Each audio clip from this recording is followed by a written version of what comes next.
Bonjour tout le monde, mon nom est Francis Parent-Velquette, je suis programmeur PHP enthousiaste de Laravel et de VestaCP.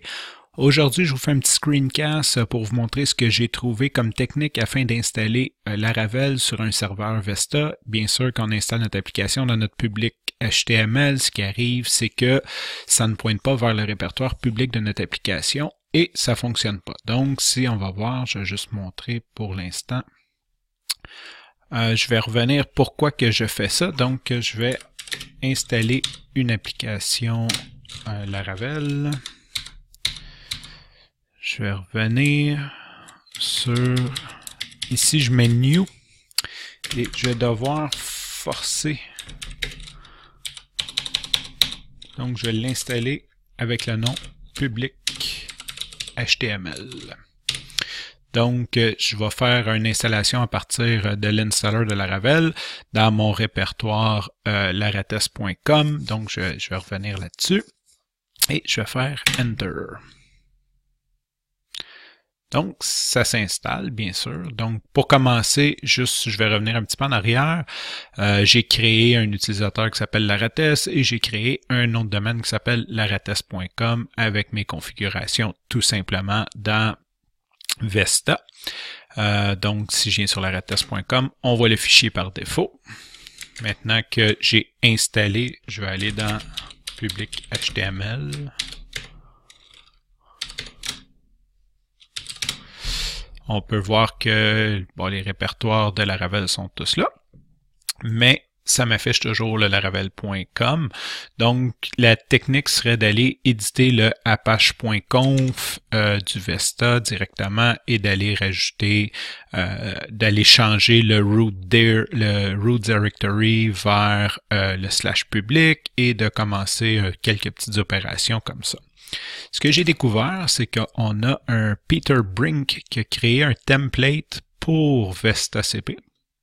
Donc, dans le fond, on rajoute ces fichiers-là dans notre installation de Vesta. Et ce que ça nous permet de faire, c'est d'avoir directement dans notre web template un fichier, un nom qui s'appelle Laravel. Donc, en le configurant, il va automatiquement aller le pointer vers le public. Je vais vous montrer comment ça se fait. Donc, la première des choses, je vais mettre le lien de Peter Brink dans les notes de cette vidéo. Première des choses, on a besoin de ce fichier source-là. On se connecte sur notre serveur en tant qu'administrateur.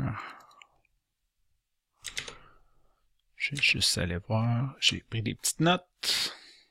Ensuite, il y a des notes aussi sur son Git. Donc, on va créer... Moi, c'est déjà fait parce que je l'ai fait par avant pour le tester. Donc, on peut voir ici, c'est /user, /local, /vesta, /data, /template, /web, /apache2. Et c'est essoufflant à dire, / et là, on va créer notre fichier que dans ce cas-ci, ça va être laravel.stpl. Et dans le fond, ce que ça fait, c'est ça utilise l'IP du serveur, le port du serveur, le nom de domaine, son alias, ses alias s'il y en a plusieurs, et on voit que c'est toutes des variables dans le fond.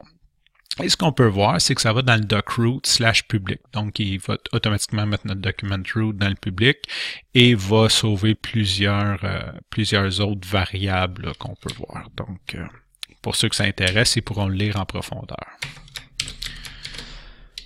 Pour ma part, ça ne m'intéresse pas. Donc, on crée, ça m'intéresse, mais pas plus qu'il faut. Donc, on crée notre laravel.stpl. Ensuite, on va faire la même chose, mais c'est laravel.tpl dans le même répertoire. Et encore une fois, on a toutes les données dans la page de Peter Brink sur son Git. Donc, tout simplement, on copie-paste ça.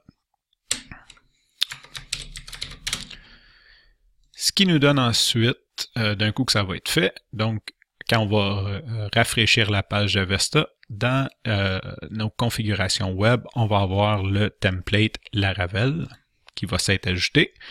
Et si je fais Save et que je retourne sur mon nom de domaine larates.com, ça pointe directement vers Laravel. C'est donc aussi simple que ça et ça permet d'installer rapidement Laravel sur un Vesta sans avoir à toujours retourner d'un fichier de configuration pour le changer. Bien sûr, si on a juste une application, bon, ça peut se faire manuellement, c'est pas trop pire, mais quand on en a plusieurs, ça peut nous sauver du temps et moi, c'est ce que j'aime, économiser du temps. Ceci dit, une petite note par contre, un petit bémol, quand on installe comme le TPL, je vais aller sur le STPL pour le montrer, est directement dans Dockroot public. Donc, ce que je fais, c'est je dois installer mon application directement dans le public HTML. Donc, je vais aller exit. Composer ne recommande pas de l'utiliser en root. Donc, je vais me connecter sur mon user test.